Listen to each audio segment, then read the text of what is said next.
All right, welcome everybody to another week of Real Estate IQ event. Today we're gonna talk about a really sought after class, and we're so excited to bring this class to you. And this is about door knocking, and it's brought to you by Real Estate IQ and Candid REI. Okay, so really quick, let's get through some intro slides. Quick words about Real Estate IQ, the host. We offer a suite of tools and services that help you in your real estate investment journey. One of our core products is called Off Market Leads, and we basically find motivate sellers who have a very strong reason that they need to sell their house. And I would say probably one prime example would be the pre-foreclosure properties where the owner needs to either sell their house or risk losing their house in next month's auction. In addition to that, we offer education and services that really help you in your journey. And so if you're interested in learning more about Real Estate IQ, just stay tuned and you can request a one-on-one consultation with one of our experts. And we have also added deals in our offering. What we want to do is to connect you with deals, basically. As investors, we either want motivate sellers or we want, at the end of the day, deals and funding. So we're kind of working on adding these offerings to really help you facilitate your transactions. All right. So without further ado, I want to introduce Rachel and Chris on our platform. Just welcome you guys back. Chris and Rachel are experienced investors and coaches, and they have years of hands-on experience, and they specialize in guiding first-time investors towards their first deals. And we always know that the first deal is so critical. It's kind of the hardest, right? Because the first time when you're doing something, everything is new, and so every single step you may get stuck. And I have personally felt that in my first deal. I just have tons of questions. And every single step, and there's like hundreds of steps, I would say, because it's the first time. And I just had so many questions. So it's just so valuable to have folks that are doing this for a living and doing this on a day-to-day basis. And having that guidance is just invaluable. Like the first couple of deals, it's worth millions of dollars, to be honest. So Rachel and Chris, they're also known for their boots on the ground approach and practical results, right? It's about turning vision into action and results. There's a gap there, and just really happy to have them in our network and kind of bring this to you guys. So proven strategies like door knocking. I would say door knocking is one of the most effective ways of reaching motivated sellers. You either hear a no or you kind of get a yes, and you can really quickly build trust and hopefully close the deal there. We have had a lot of clients that found a lot of success in the door knocking. So really want to kind of bring this. I'm excited to learning from you guys too, Rachel and Chris. So without further ado, just want to hand over the stage over to you. Awesome. Thank you for the introduction. Thank you for having us. Yes. All right. So what we'll do here is just come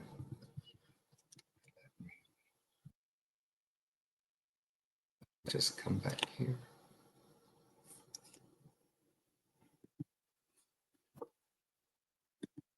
All right. Can you see? Is it fully blown up now? Okay. So what we wanted to do is just speak to you guys about door knocking. I know it's very scary, if you will, for some people, especially those who aren't comfortable speaking to other strangers, complete strangers, and maybe just have never door knocked, period, for work or for fun or for selling, whether it's candy or something. I know I was super scared the first time we went out there. And I mean, Chris literally just told me, we just got to do it. I mean, we are doing this. We want flexibility in our life. We want to spend time with our children. So this is the first thing we need to do. So, I mean, sometimes you just have to have somebody tell you, you just got to do it. And that's how you do it. I think most real estate investors fail at door knocking because of those things. Like Chris said, either they're scared, they don't know what to say, And I think they don't like hearing no, which makes complete sense.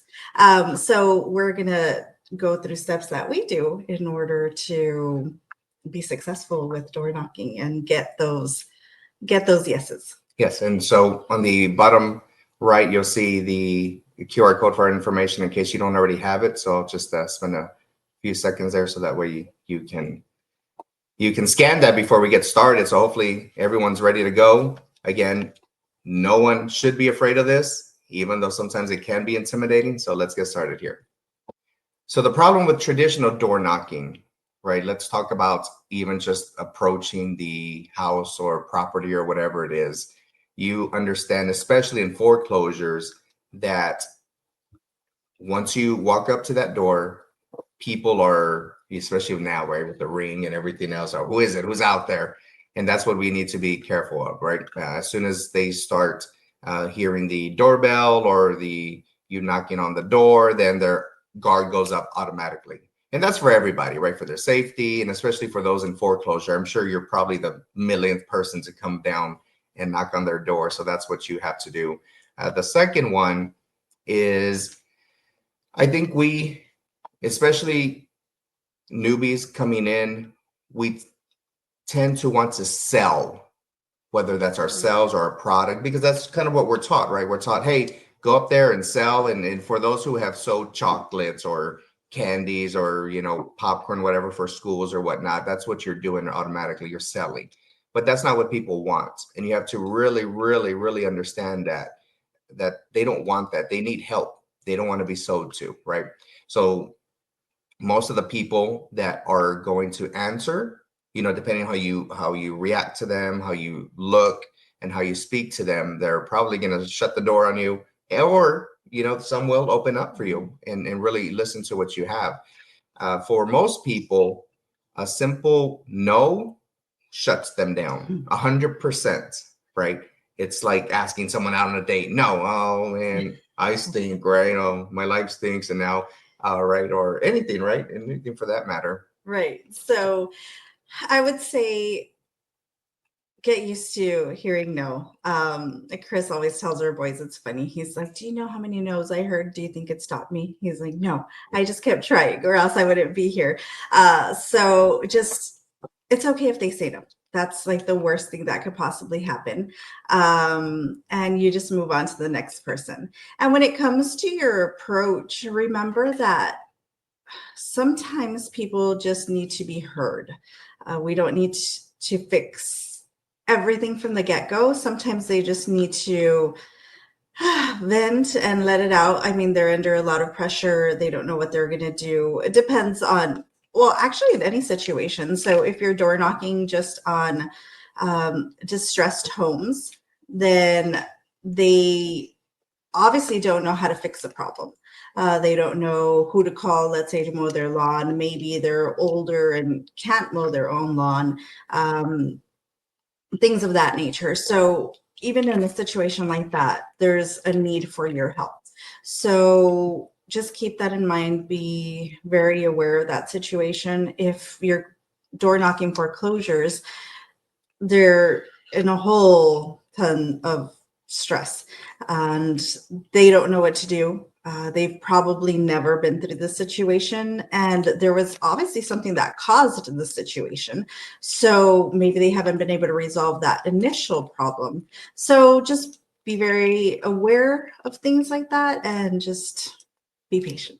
Yes, very patient. All right.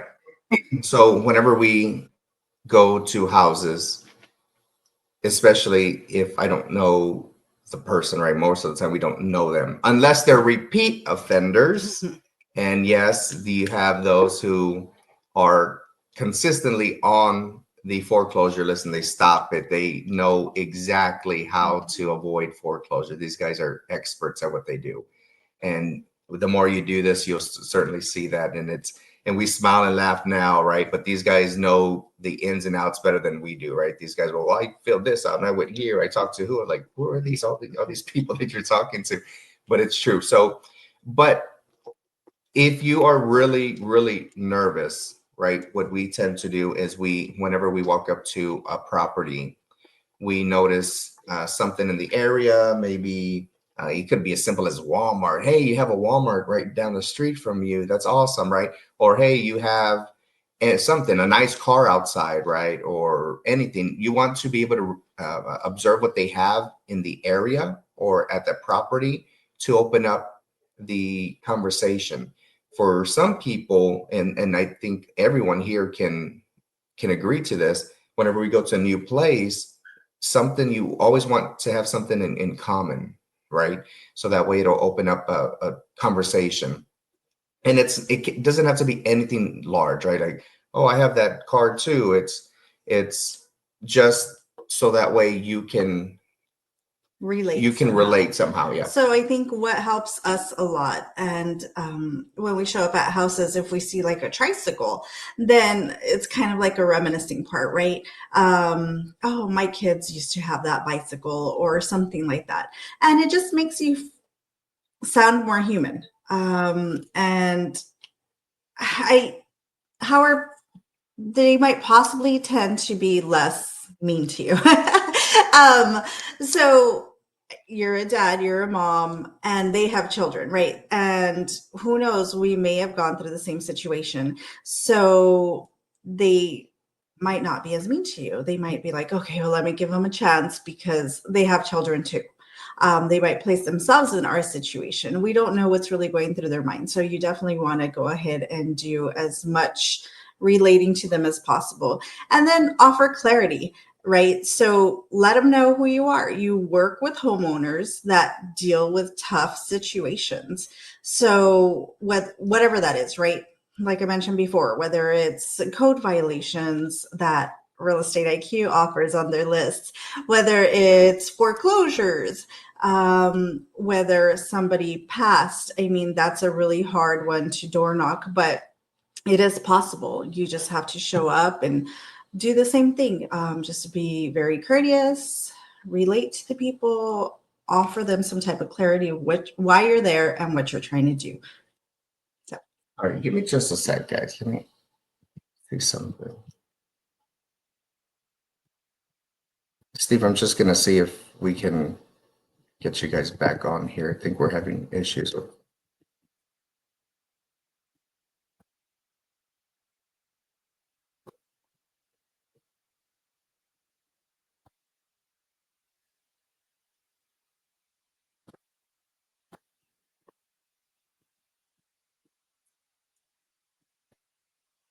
Let's see if this works, guys. I apologize. We're checking to see if I think we received notice that you can't see the slides. So, hey, Steve, can you hear us? Yeah, I can hear you. Okay. Are you? What we're seeing is the PowerPoint, not the full screen, just the PowerPoint, and we're on the first slide. Okay, that's odd. Are you able to see me switch now or not? Same. Same? Yeah, first slide. Okay. Yeah. Sorry, guys. I don't know why it's not flipping. I'll try this one more time.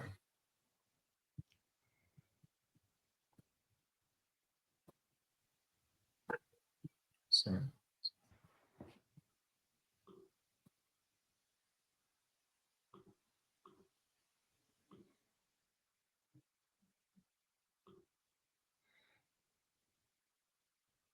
Can you see the sidebar to the left?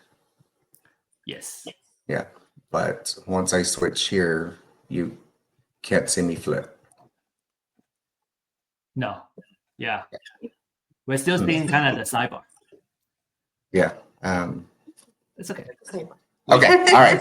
What's called the sidebar? Okay. All right. Here we go. Okay. So this is what we're talking about here, guys. So the problem with door knocking. I know. Sorry. I apologize for that. Not sure what's going on. So we left off here. Okay. So let's continue. So we always talk about approaching the door, what we should look like, how we should behave. And I will tell you, there is such thing as being overdressed or being underdressed, right? Overdressed, you don't want to look like the bank. First of all, you definitely don't want to look like a banker I know, whenever we all start door knocking, you want to dress nice. And especially in Houston, in the heat and the humidity, you definitely don't want to wear long sleeve unless it's a nice cool day, which are very rare.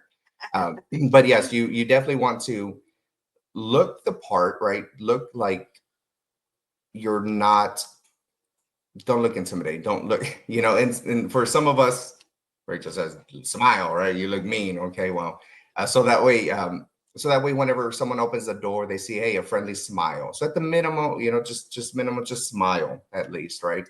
I would say one of the big things is to, even though it's hot, and I know we're tempted to wear a cap, sometimes try to avoid the cap. But if you are going to wear a cap, at least wear it like the right way. Don't wear it backwards, right? Because I know when it comes to like my grandma and my mom and just the older generation, they're like, oh my God, turn that around or take that off. That's so rude of you.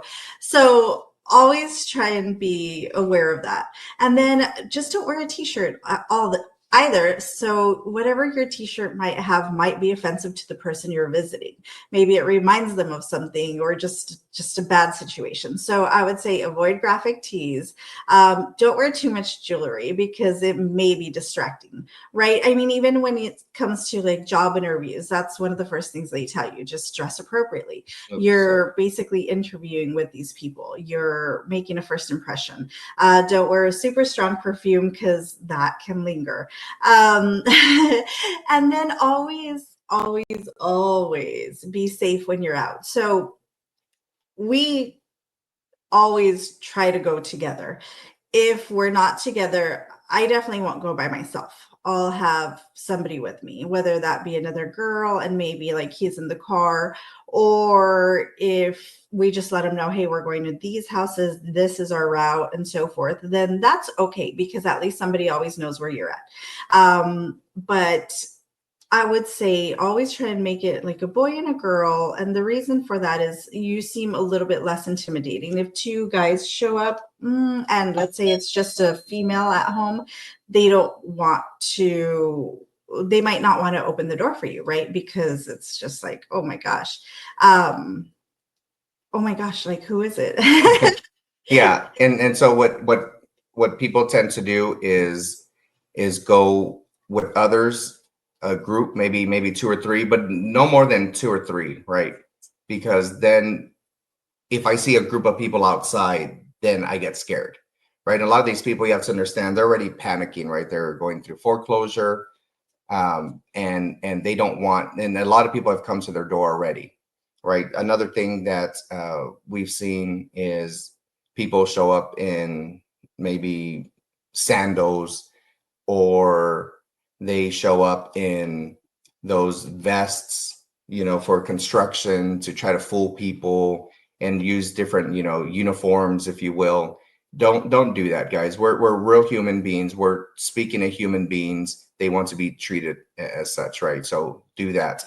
Whenever you are at the door, don't lean up against the side or be like this, or hold your clipboard up in front of your face. Don't try to hide or anything like that. Just be normal, right? Whatever normal is, I guess, right? Just be your normal self.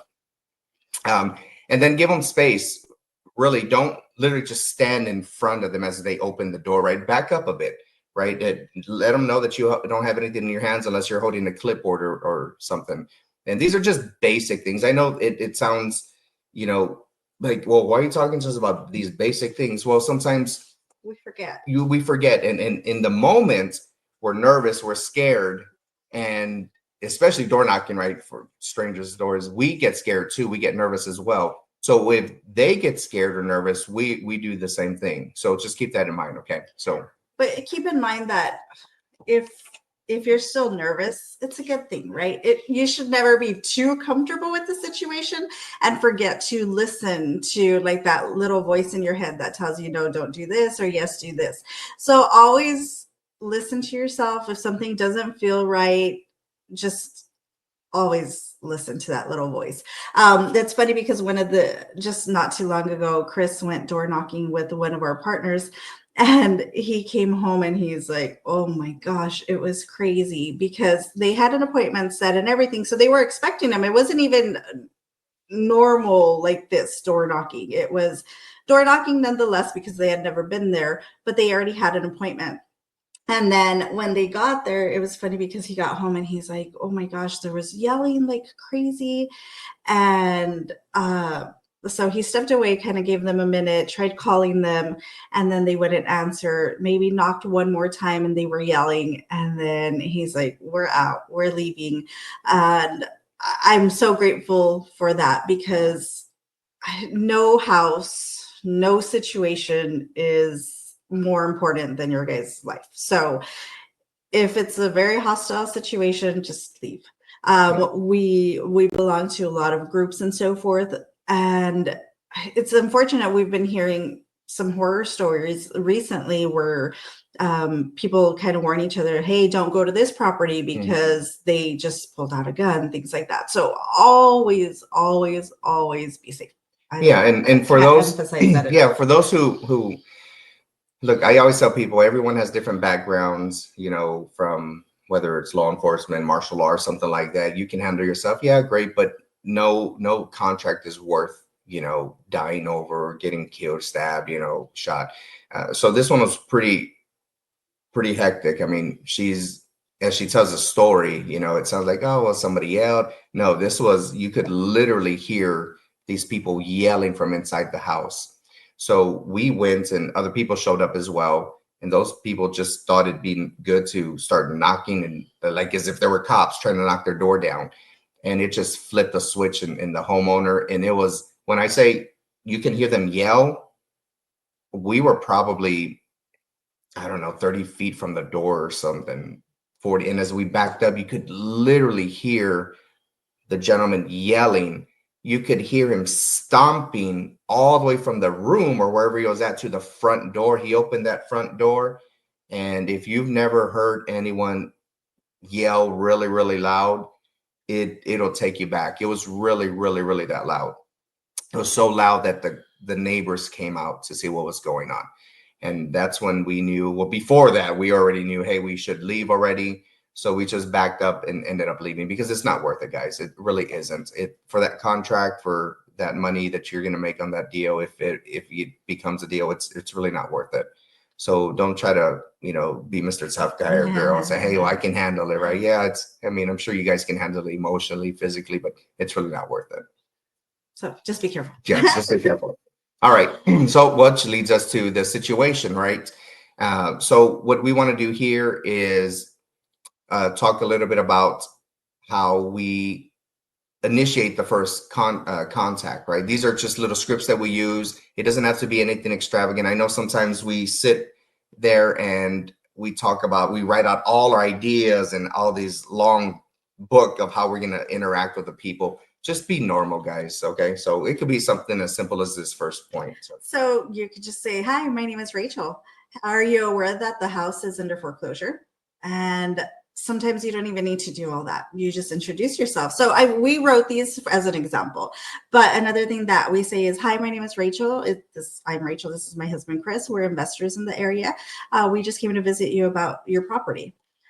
Something as simple as that. And I will say, this one is really important because some people don't know that they're in foreclosure and really legitimately don't know that they're in foreclosure. What I mean by that is you have a lot of your Spanish speakers that we help out a lot because we obviously speak Spanish that receive all their mail in English, right?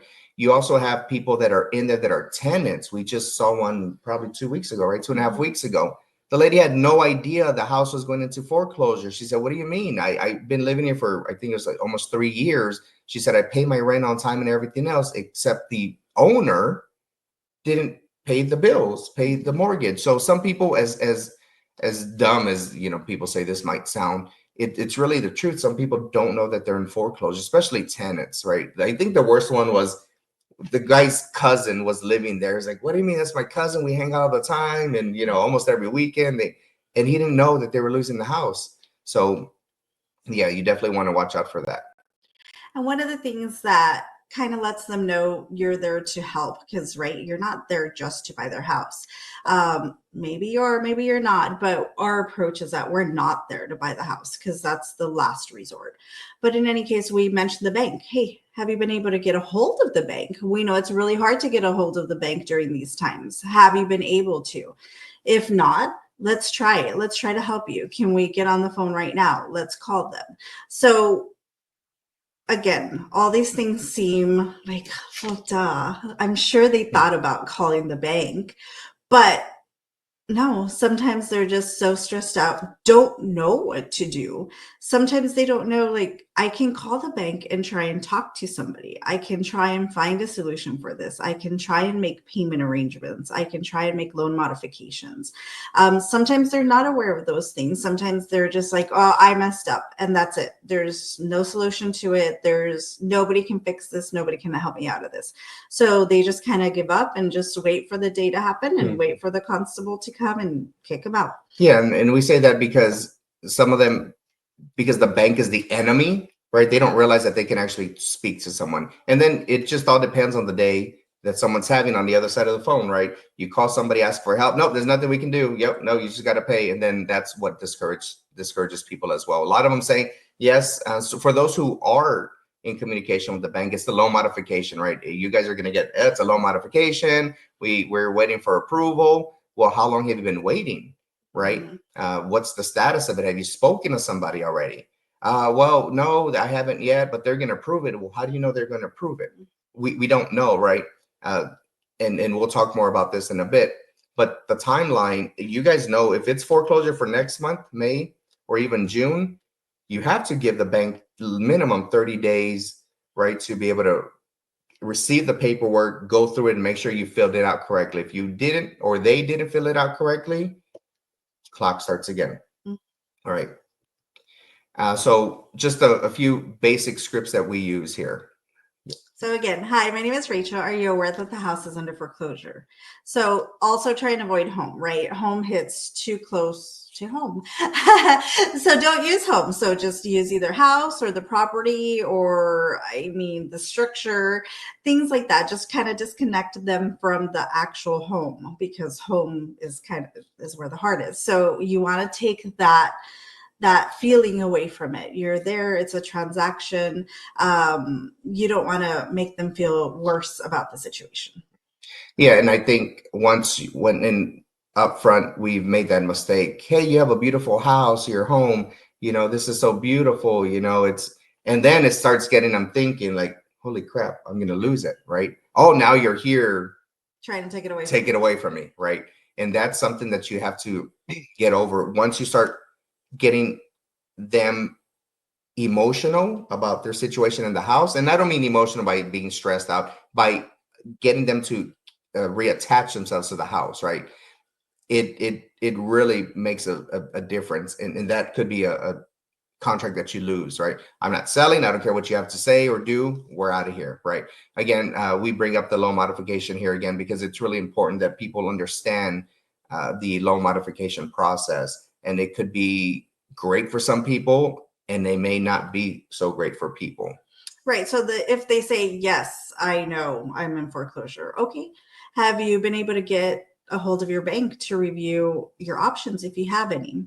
And let's just say they say, yes, I'm going to get a loan modification. Great. They already tell you were approved. Well, no, I'm still waiting. Okay. How long ago did you send in your paperwork?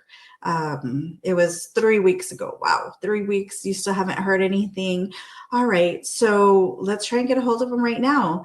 And just always let them know that there's a sense of urgency, right? Because there is a sense of urgency. There's a sense of urgency because it's already going to happen. Let's just say this conversation happens this Saturday, right? You decide to go door knocking this Saturday because we're going to teach you all the tricks. So let's say this Saturday you go out and they're like, oh, I'm getting a loan modification. And you're like, okay, well, this Saturday is already the 20th? And foreclosure's already in 2 weeks? Yeah, 2 weeks. Yeah. So you're going to ask them, okay, so where are you in the process? What have they approved? Have they already told you what your payments are going to be? Have they already told you the dates that you need to send in these payments? And kind of go from there. And then they're going to be like, oh, man, no, the bank hasn't told me anything. I don't even know if they're going to approve me. Well, exactly. Chances are this part of the bank is not talking to this part of the bank, and this part of the bank needs to talk to this part of the bank, or else nothing is actually going to happen. And that's kind of like that's when Chris says the bank is the enemy, right? So you're going to say this part of the bank doesn't usually talk to this part of the bank. Do you think they're going to make this exception just for you? I mean, in reality, it's probably not going to happen. They want their property back. You haven't been paying. So, I mean, whatever the situation is, the payments haven't been made. So let's look at our next resort. What else can we do? Yeah, and it's okay to ask those questions, guys. I know sometimes some of you approach these houses and are tiptoeing around. Some of these people really appreciate you just being honest and upfront with them. Hey, have you done this, and this? Right? It's better than someone just, hey, I want to buy your house, coming up to your house and say, hey, I want to buy your house. Okay, well, I don't want to sell. It doesn't matter. Look, these are my numbers. You're going to get kicked out. Believe me, some people don't have personality, if you will, and don't have no empathy or whatnot. And we'll talk about that here in a bit. But you really have to understand that these people are going into foreclosure and they need help, right? So this is a few of for the loan modifications. Typically, whenever you modify a loan, they are looking for some kind of, well, they're not looking for some kind, they're looking to see what has changed, meaning the bank. They want to make sure that, well, if you want the loan modification, what has changed in your life that you went from not having, income or not being able to pay to now being able to pay? You definitely have to show some kind of work or some kind of employment change or something saying that you are working and receiving monies. And that's really what it is, right? If the homeowner has not acquired maybe new work or maybe a higher paying job, the likelihood of it getting approved is highly unlikely. So that could kind of be your in and say, hey, well, has anything changed financially? Because that's what the banks are looking for. No, well, I'm still out of work. You already know more than likely it's going to get denied. So this is where you have to push a little. Hey, well, you may not get approved, but you have me here. If you don't get approved by the 15th, right? Why don't we start the process in us trying to be able to help you out, right? We call it the plan B. We always want to make sure there's a backup, or plan C or D, right? Some people might be able to reinstate the loan. They just choose not to at the moment, right? And the big question that we always ask people is, did they fill out the information themselves, the paperwork themselves? More than likely, they're going to make mistakes. I have yet to see a financial institution stay on the phone with you for hours, line by line, having you fill it out. So and then some people help hire other people to help them out. But if you filled it out yourself, I can assure you there's mistakes, right? Mm-hmm. And you want to try to avoid that. It's disheartening, guys. Once you really start doing it, I think this was probably a couple of months ago. The lady showed us the stack of paperwork, and she made just a few errors, right? And one of them, they literally couldn't read what she wrote, and they denied it. So they sent her another pack, and it's just a lot of paperwork for these people. So keep that in mind. Alternative scripts that we use, we tend to, whenever we come to a house, we always assume we're going to speak to the owner. So whoever opens up the house, we're assuming it's the homeowner. And we just use John as an example, right? So, hey, John, my name is Chris. I saw the property on the foreclosure list. Did you know about that? Well, yeah, you think I'm an idiot? You don't think I know? Or, hey, what are you talking about? I'm paying my rent, right? I rent here. What are you talking about? Or, hey, no, I didn't know.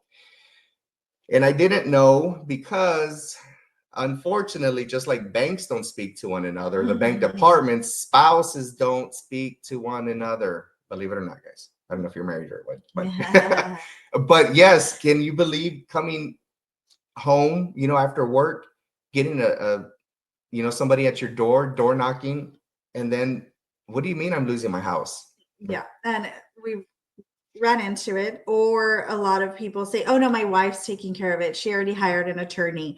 And we've had situations where we ran into people. It's funny because they actually remembered us and they've told us, yeah, my wife did hire an attorney, but nothing happened. Nothing happened. I mean, they took our initial money, but we still lost the house.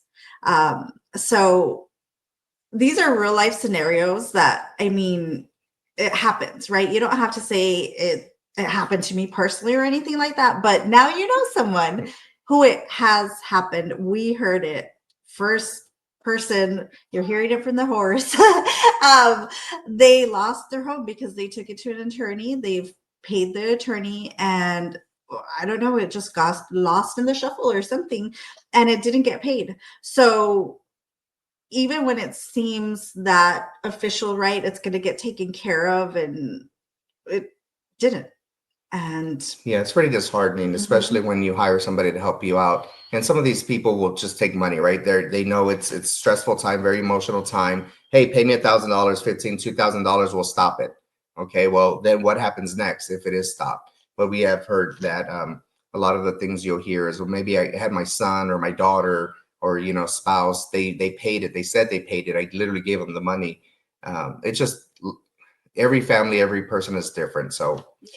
And then differentiating yourself. So part of our coaching, and not everybody's like this. So if you choose not to help people and you're really there just to buy the house, then don't say you're not there to buy the house, right? Because then in essence, you're lying, and then it gives other investors a bad name. But let's say you really are trying to help them, then really do your best to try and help them. Really call those banks. With the people if they want to be there, or without the people if they don't want to be there. But we like to do our best to try and help them.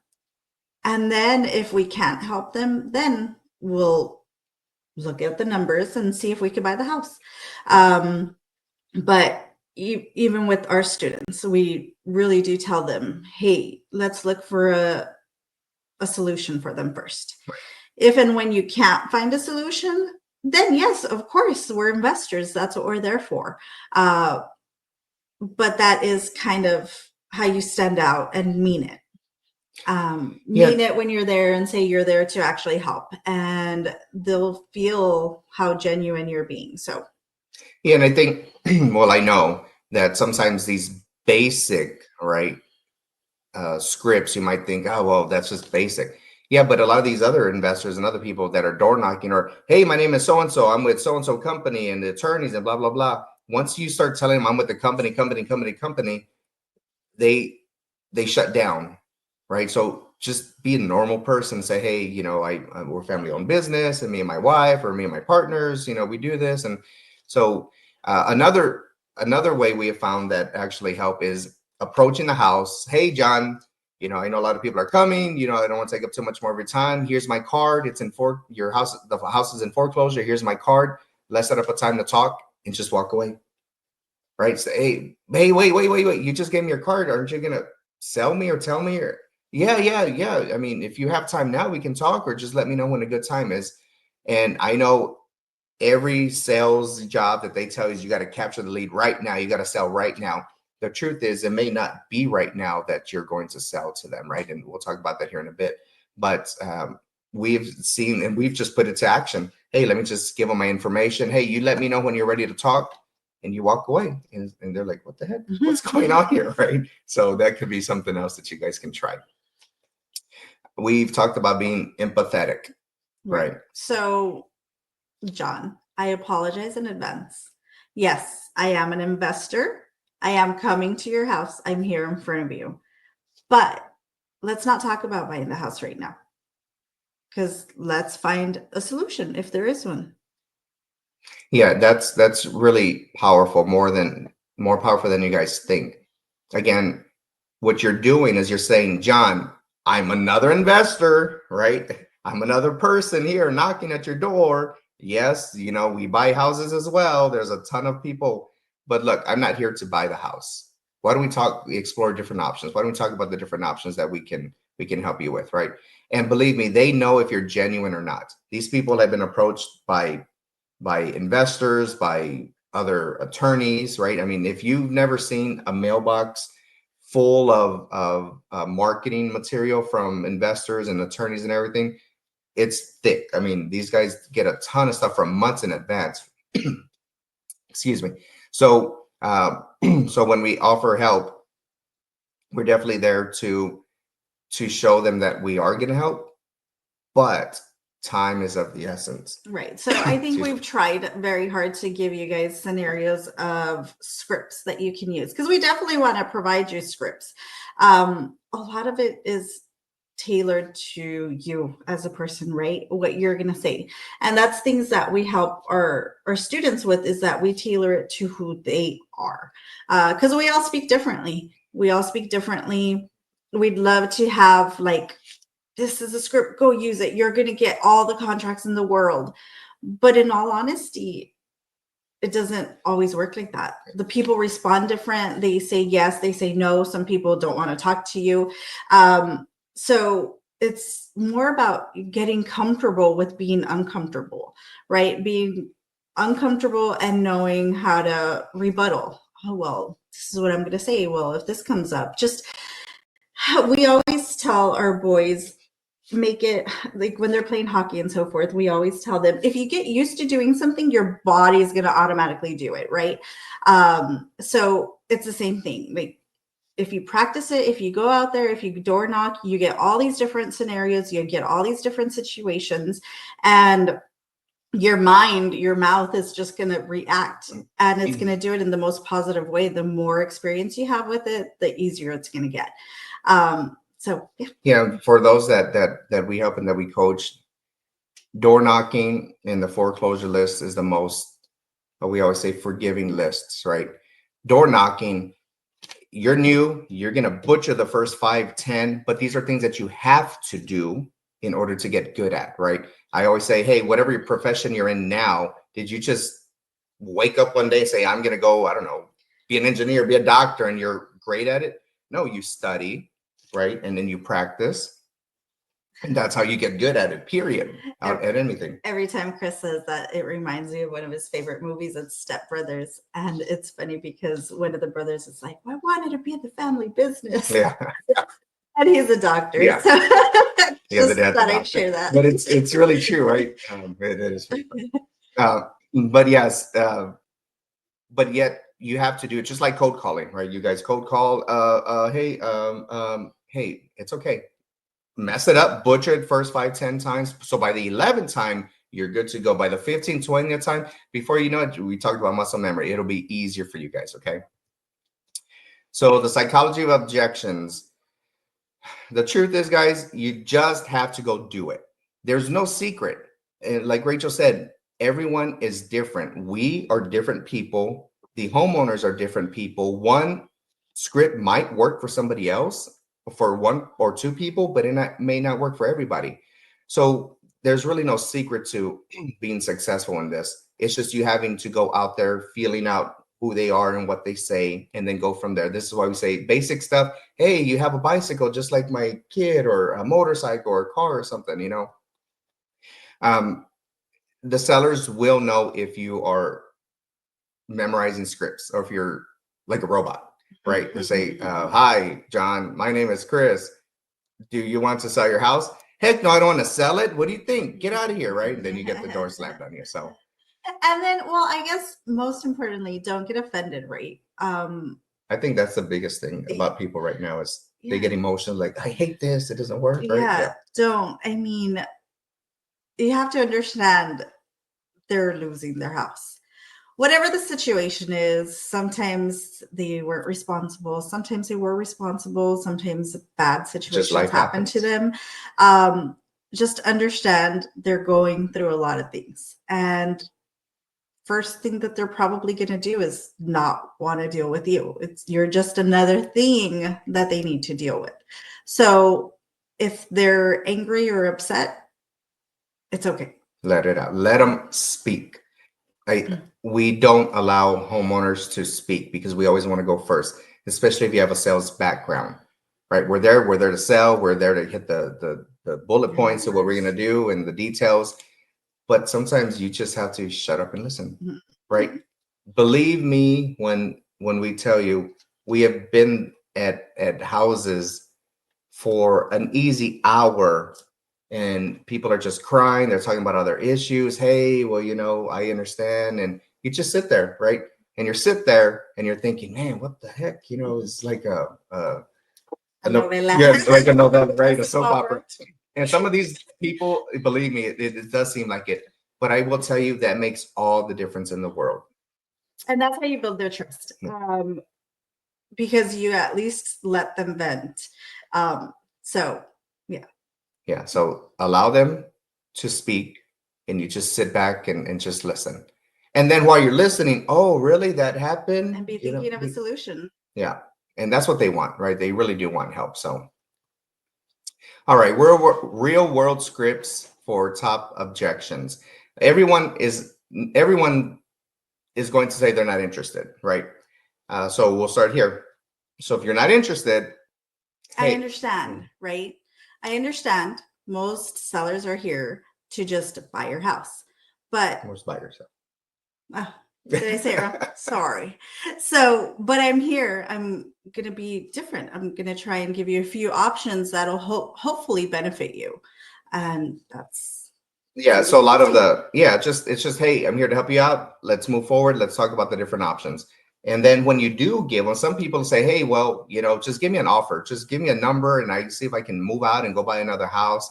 And, we tell them, our number. Say, what the heck? Why is it so darn low? Well, this is why it's low, right? We call it right brainer, left brainer. Some of them need to see real numbers. So what we do is we say, hey, I know you wanted 100,000, but I can only offer you 75,000. And this is why, you have realtor fees, costs, we have holding costs, we have closing costs, we have all kinds of different costs that go into our number. And once they really start seeing that and other investors start giving them, their offers, once they're all aligned, if you build that relationship up front, they're going to say, hey, I remember Chris and Rachel, they weren't trying to BS me around. Let me call them, right? Even though their offer might be a few $1,000s lower, I know that they're good people, right? So just keep that in mind. And if they say, I'm working with an agent, great. A lot of the times you'll find that they're their family members, they're their good friends that told them, hey, well, let's try and sell the house, right? But in all actuality, they probably, especially if you're door knocking the foreclosure list, they probably don't have enough time. And that's what you want to emphasize. Tell them why they don't have enough time, but explain these things, right? Because they don't know what they don't know. So you want to explain to them, you probably don't have enough time. This is what we could do. This is what we can offer you. Sometimes when you're selling on the market, you need to fix things. People don't want to come in and see a house that's half painted and things like that. So you want to tell them every reason why they want to go with you. Yep, exactly, Mike. That's a great point. Consistent follow-up. How many of you guys really follow up? Right? I can assure you most aren't following up. They go one time, they don't hear anything, or hey, cool, we met Mr. John. Okay, I'll wait for you to call me, or I'll call you and you don't answer. Okay, and then that's it. Then they forget. But we're telling you from experience that most people don't follow up. 80% of these deals are being done because of follow-up, right? People say, oh no, I reached out to them 2 weeks ago. Well, did you try again? Did you try every other day? Right? You exchange numbers and information for a reason. You have to follow up on these guys. Okay. So body language, again, once you're walking up to somebody, walk up slowly, smile. We talked about this, hands visible, step back after knocking. Yeah, right. Don't be a jerk and, try to. And be comfortable with silence. Yes. It's okay. That's probably when they're going to talk or tell you the real story or what's really going on. So just say what you're going to say and then listen. Yeah, just step back and listen. Don't rush them. Don't rush them. You don't like people standing over you at a store. It's the same thing, but even more personal because it's at their house. Don't put your hands inside your pocket because they won't know like what are your true intentions. Don't pitch them. I mean, you want to get the contract. Obviously, we know you do, but it'll come. And yeah, just don't be too persistent. All right, so these are just a few faces that you're going to see when you come up to a house. Some are going to be angry, disgusted by you. They're going to be afraid. Some will be happy, say, hey, I just have someone else to talk to. Come on in. Sad and surprised, right? Surprised, hey, I didn't know about any of this, right? So these are real emotions that you're going to see here. Three-part door knocking process. If you guys just take 30 seconds to scan this, it's a way for you to prep for your door knocking experience, right? We're going to prep and pull the list. We're going to go to the actual houses, and then we're going to follow up. Okay, so we'll give you a few more seconds. All right, and then we can share this again afterwards. Really quick, guys, how many of you here drive for a living, right? From work to school to home to everyone drives, right? So just keep in mind, if you look at this sticker here, some of these stickers you will see on houses, those are obviously distressed houses, right? So these are things that maybe you're not thinking about, maybe people don't know about. So these are just some houses that you may not even know about, period. And again, some are not obvious at all. Maybe they are maintained, as far as the exterior, the yard, but once you see the the Supra, right? Once you see one of those for realtors that use that, or any kind of it could be, I don't know. I mean, what we've seen all kinds of stuff out front, right? Just log boxes and it's just different things. So landlord fatigues, right? Those who don't want the houses anymore, right? These are all lists that you can pull. Your probate, your inherited properties, those who didn't do anything for the property, they received the property and now they just want to sell. They just want some money. All these lists. Real estate IQ. Yes, exactly. Code violations we're talking about. Unoccupied properties, probate properties, code violations. So get your list. Awesome. So how do we use Real Estate IQ? We search for leads here from foreclosures, probates, loan modifications. They have all the details that you need, from name, addresses, how much equity they have, phone numbers, everything. Skip tracing. Sometimes it's hard for us to find the sellers, right? And this has everything. You can pull CMAs. At the end of the day, who wins? We all win. Yeah. So this is the code for if you don't have Real Estate IQ yet, which you probably do because you're listening here. But if you don't, make sure to scan the code and get it, because you're going to get wonderful lists. Yeah. All right. Give you just a few more seconds. All right. We're at the last slide. So if you want to learn more about what we do, how we can work together, partner up, then scan the QR code to schedule a discovery call. What we'll do is we'll see if we can work together, see if we are a good team, right? If we're a good fit for each other.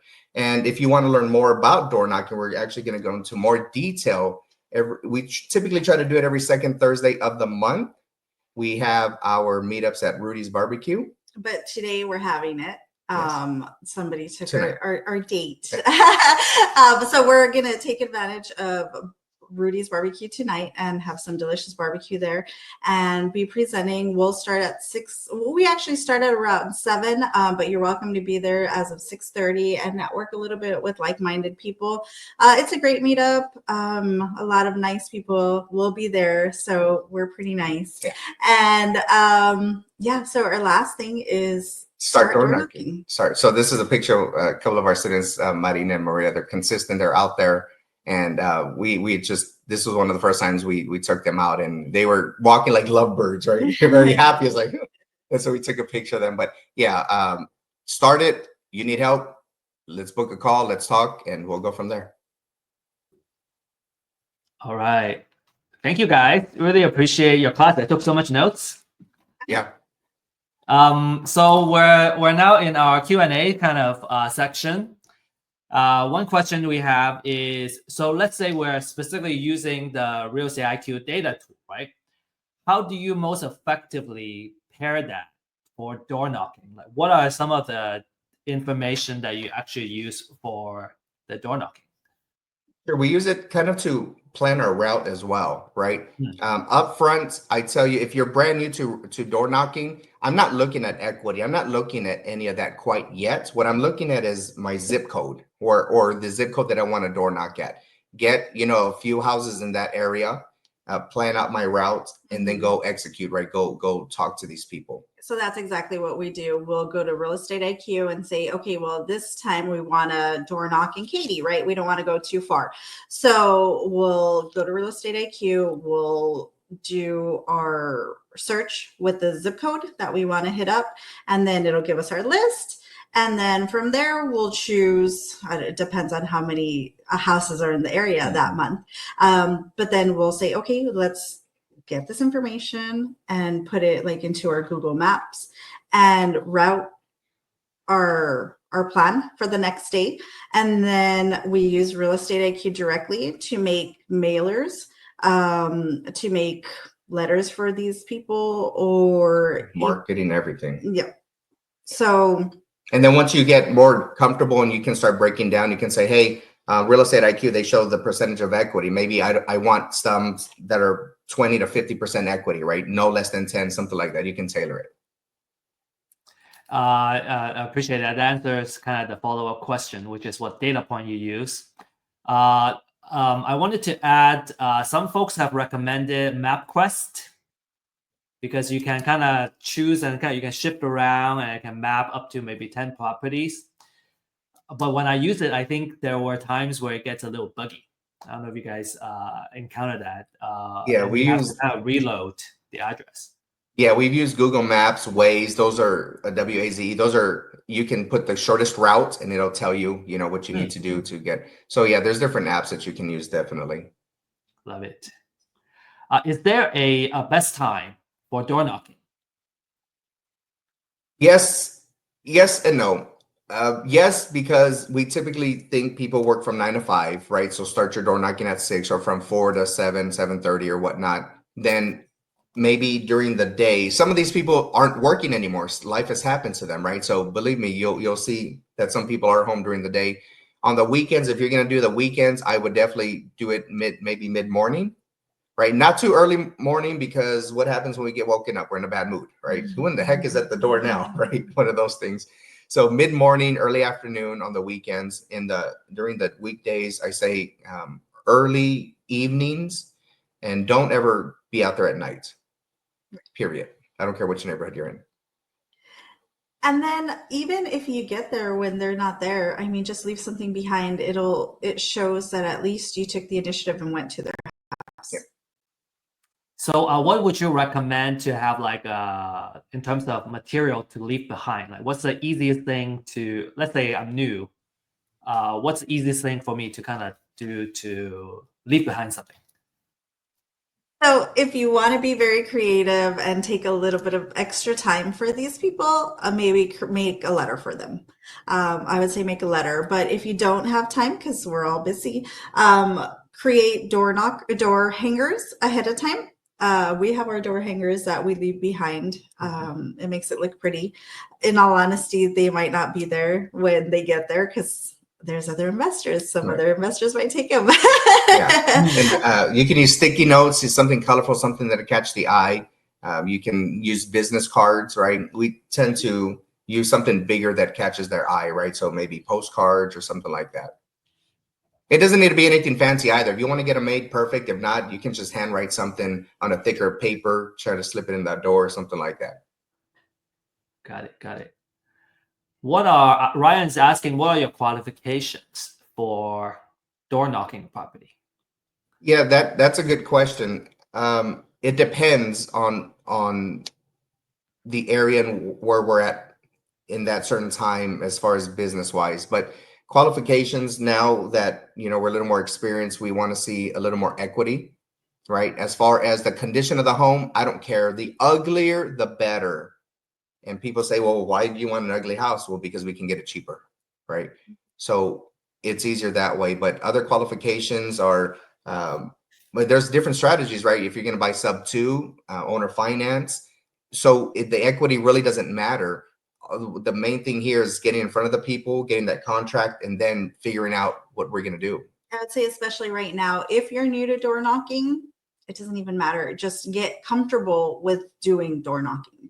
So just pull your list, maybe just something in your area, so you don't waste a lot of gas, things like that. I mean, it depends on you.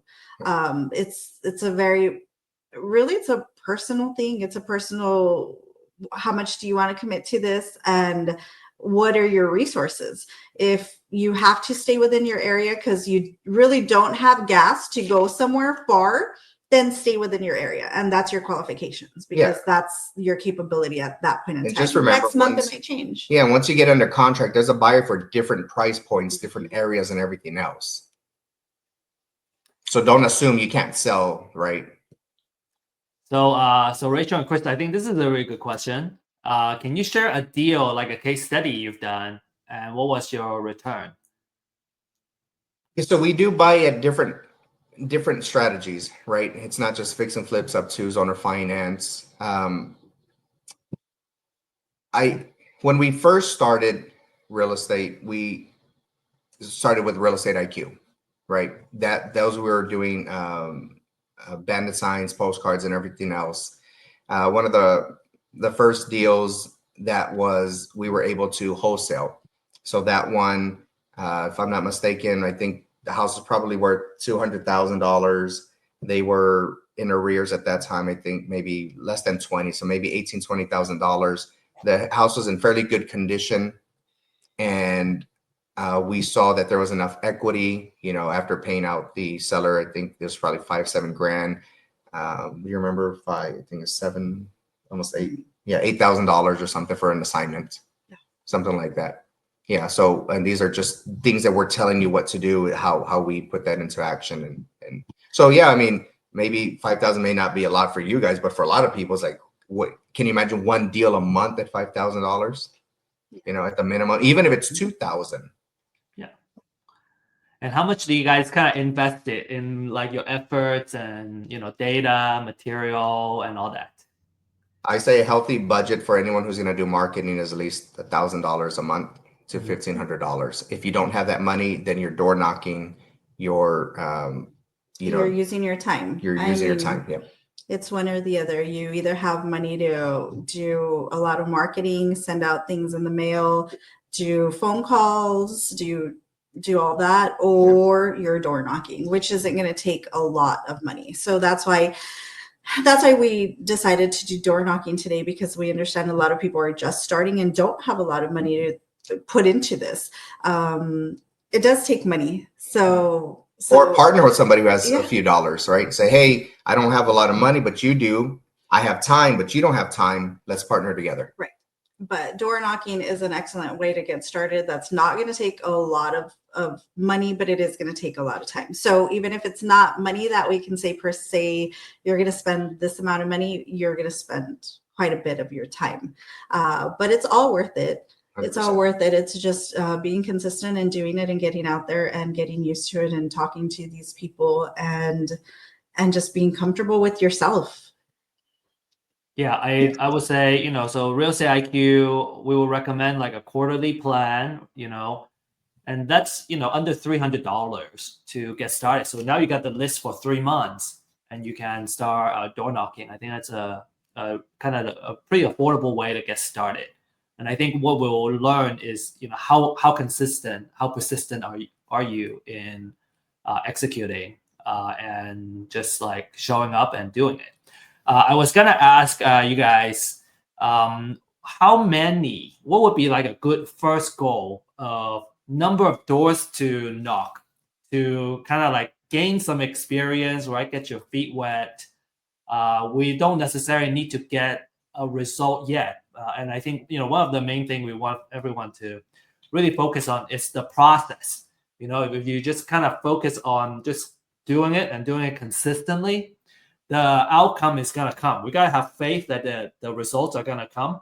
But what's the process and how many do we want to kind of start? What would be like a good initial goal to really like enjoy the door knocking? Sure. So on that QR code that we had earlier, it's kind of a roadmap to what we have, and I'll just talk about it now. So whenever we start mapping out our weekend for door knocking, we try to get 20, 25 houses in that area, map it out, right? And that could take 8 hours or whatever it is. Mm-hmm. Out of those 20, 25 houses, and the reason we do so many is because we understand that not everyone's going to be home. And it doesn't matter to me up front whether they're going to be home or not. What I want to get comfortable with is driving there, looking at the neighborhood, walking up to the property and knocking, right? You can walk up to any property, but once you knock, most people are like, oh, Jesus, please don't let anyone answer, right? Because, but this is why we're here, right? We teach you how to do all this and all the different strategies. And you mentioned something earlier, education. If you have not educated yourself in all the different strategies, you're going to look at things just one way. And that deal that you get under contract, you may be able to make money in different ways, right? It may not make any sense for other ways, but believe me, this is why you guys have to get educated, hence why we're here. But we do that 20, 25 at least, because we understand that maybe half of those will answer.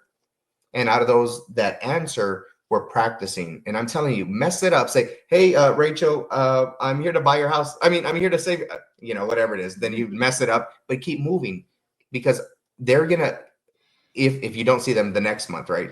Those guys are going to forget all about you. But the second house, the third house, you're going to be able, hey, Rachel, my name is Chris. Has anyone spoken to you about options, or has anyone tried to help you save your house? Anything like that. You will get better. So it's a lot of repetition up front. Yeah, I think it takes repetition to get better. Yeah. And you can rehearse it as much as you can beforehand, and I think it'll help a little bit, visualization. But when you mess up is when you really kind of have the material in your head to go, how do I do better next time? And then there's always an objection that comes back. And, oh, what am I supposed to do? It's okay. It's just one of the leads. We have plenty of leads to go through. Right. And that's why we said earlier, we can give you all the scripts you want, but it depends on you, right? The person that shows up and who answers the door. Yeah, the objections are always going to be different. Right. There's always going to be a different reason why they can't talk to you, or a different reason why they don't care, or a different reason, or something that they already have resolved. So, and we're going to go deeper into that tonight at our meetup. So yeah, so you just have to practice. Yeah. Yeah, I just had this conversation earlier that we can learn a lot before we get started, because we kind of need to feel comfortable enough before we do it. But I think we gotta sometimes we gotta just rush it, because you learn more after you start doing it. So after you start getting it, then when you kind of listen to the same class or same lessons again, now it makes more sense, because you have real world experience now. And then you can also ask deeper questions too. And I just really love the in-person meetups that you have at Rudy's, because now you can actually we can actually go and meet with you and ask real questions like, right. Oh, I got this case. I got this. The seller said this. I don't know what to do. Yeah, and that's why we do it. That's why we do it, because a lot of people do need help, want help, and that's what we're here to do. Yeah, because you could get all the books, right? You could have 10, 15 books about real estate investing, and you could read them all. Like if you're really good at reading, you can read them all in one weekend, and then it'll be like, okay, but then what do I do next? Or when somebody says yes to me, okay, how do I fill out my contract? What do I do next? And it's always the details that get us stuck, right? We get stuck, and sometimes we'll lose the deal because we didn't know what to do next. Or you can be like our student Lester. He graduated from YouTube University, he says, right? He's watched all the videos and still was stuck. And obviously they're with us now. But yeah, it's really true. You can read everything, all the books you want, all the videos you want, but until you do it, you're never gonna know. Yeah. I remember filling out that first contract. I'm like, what do I do here? Yes. What do I do Yes. here? What do I do here? And just good to have somebody who can kind of hold our hands and really get us through it and get that first do it faster. And do it faster. Faster, so you can get on to the next deal. Correct. Yeah, it's all about repetition. So okay, so I think we got so many questions, but would you tell us a little bit about the coaching that you're offering? So we do this, but on a more one-on-one level. So our coaching is one-on-one. We have chosen not to do group coaching because everybody is in a different part of their real estate investing journey. So we tailor it to our students specifically. So we have students that only want to buy rental houses. So we work up a plan to only buy rental houses. And there's people that want to become wholesalers. Okay, so we understand that. So we'll tailor it to exactly what it is that one student needs. The great thing is we can pivot as much as they want to pivot. So sometimes let's say we started with door knocking and they went out to door knock and they actually got somebody to make an appointment with them. So as opposed to, okay, well, next week we have our regular meetup or meeting through Zoom.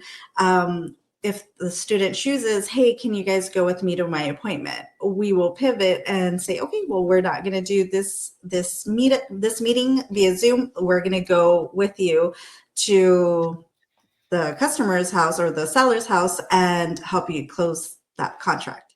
So that's and that's a good thing is where it's really one-on-one coaching. So it's a 12-week session, and every week we learn something differently. And if a student wants to focus on just one thing or one thing in particular for maybe a couple of weeks, we can do that also. But we go over marketing, we go over filling out contracts, a fix and flip. We'll do sub twos, we'll do everything, right? Owner finance. We take them detail by detail, not just say, hey, this is an owner finance and figure it out. No. And we're on the phone with sellers, with our students as well. And we'll even take them to different construction sites, different houses to show them why it's a good buy and why it isn't, especially in construction, why you should buy this house at this price. And we also have a Facebook also. Hopefully everybody got to scan our information up front. If not, we can share that here so that way you can reach out to us and we'll give you more information. right. So we take people to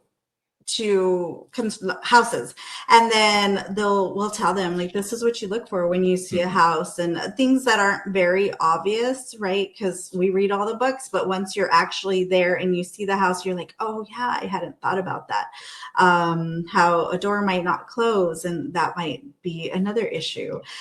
So we get into those details. It's a lot of hand holding, which we find a lot of people do need. A lot of people have gone through different programs, which is great because you've already kind of been filled with some of the knowledge. But if there's gaps or things that you don't truly understand, we fill in those gaps, or we can go from the beginning and fill you with all that knowledge that maybe some other people have that you don't have yet. So it's really tailored for people that have been in this for a long time, new people, really anybody. And the great thing is we're active investors as well.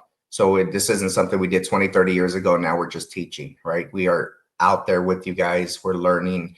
We're teaching each other. We're supporting one another. So by the end of our program, you're literally going to be able to do deals by yourself. If you want to do deals with us, partner with us, that's great. But eventually we want you to go out and do it for yourself or your family to build that generational wealth.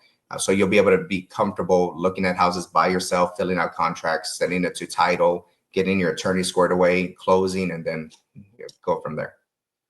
Yeah, and I just want to take this opportunity to really stress, it's so important to have someone you trust and who have been through it to be on our side, because when I'm stuck, I want to know who I can call and that they will pick up the phone and really help me because time is of the essence when it comes to a lot of these deals. And then another piece, maybe just to add on here, is you need to have a educational budget for your business, right? We really see what we're doing here as a business, and it's gonna be a long term, 5, 10 years, 20 years down the road. You gotta consistently invest in your personal education. I think that's probably the best investment to ever make is in here in our own brain because we can always use it, and I think the return is infinite. But miserable, yeah. Okay, so our time is up. We're actually like 15 minutes over. So for those who are staying behind, really appreciate you. Make sure you get back to and connect with Rachel and Chris. If you're in the Houston area, in the Katy area, make sure you hit up their meetup and reach out to Rachel and Chris if you want to learn more about their 12 weeks program. Rachel and Chris, what's the best way to reach out to you? I think we got a couple of questions here. Yes. Yes, absolutely. So our phone number is 713 635 713 635 835 no 635 635 9706. Okay, would you please repeat the last 4 digits?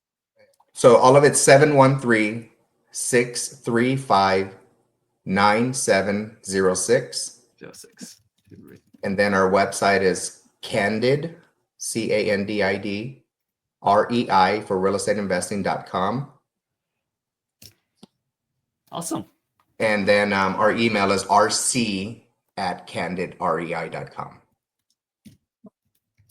And then we have Facebook and everything else and all that we can exchange later. Yeah. Awesome. Cool. Well, really glad to have this session. It's recorded as well, so so everybody can refer back to this class. And Rachel and Chris, we should get together and chat a little more. Oh yeah, for sure. I have a couple of ideas in mind to talk to you guys about. Sure. Have a good rest of the weekend, everybody. It's Easter weekend, so have a good weekend, and we'll see each other again next Thursday. Bye, everyone. Cheers. Appreciate you.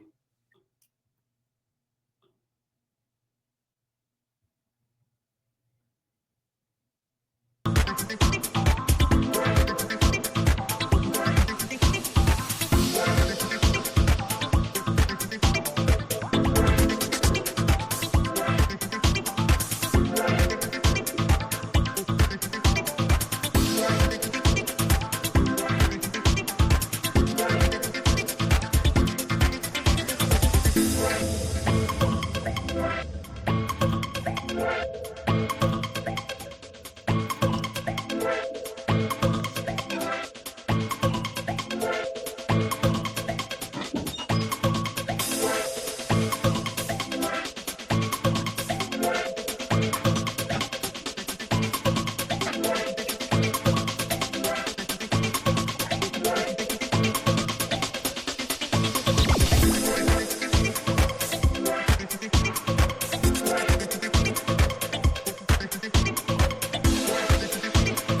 you.